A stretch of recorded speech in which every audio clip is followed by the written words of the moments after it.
Hi everyone, welcome back. Television അവതരണ രംഗത്ത് തന്റേതായ വ്യക്തിമുദ്ര പതിപ്പിച്ച രഞ്ജിനി ഹരിദാസിനെ മലയാള സിനിമയുടെ പ്രിയ നടൻ ജഗതി ശ്രീകുമാറിൽ നിന്നും കുറച്ചു വർഷങ്ങൾക്ക് മുൻപ് കടുത്ത അപമാനം നേരിടേണ്ടി വന്നിട്ടുണ്ട്.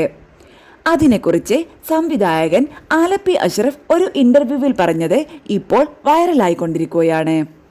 അദ്ദേഹത്തിന്റെ വാക്കുകൾ ഇങ്ങനെ: സ്റ്റേജിൽ വെച്ച് രഞ്ജിനിയെ അപമാനിച്ച സംഭവം. അവതാരക ഒരിക്കലും വിധികർത്താവിന്റെ റോളിലേക്ക് കടക്കാൻ പാടില്ലെന്ന് പറഞ്ഞായിരുന്നു ജഗതി രഞ്ജിനിയെ വിമർശിച്ചത്.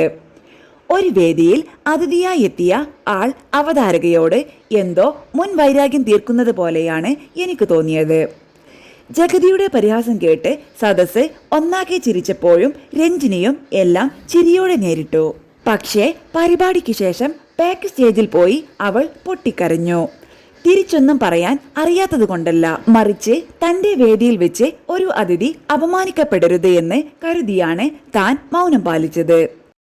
മുൻപൊരിക്കൽ ഊർവശി ജഗതി ശ്രീകുമാറിനെ പറ്റി പറഞ്ഞത് ഇങ്ങനെ: സ്ക്രീനിൽ കാണുന്നത് പോലെയുള്ള തമാശക്കാരനെ അല്ല, വ്യക്തി ജീവിതത്തിൽ വളരെ ഗൗരവക്കാരനായ, നന്നായി വായിക്കുന്ന പ്രകൃതമാണ് അദ്ദേഹത്തിൻ്റെത്.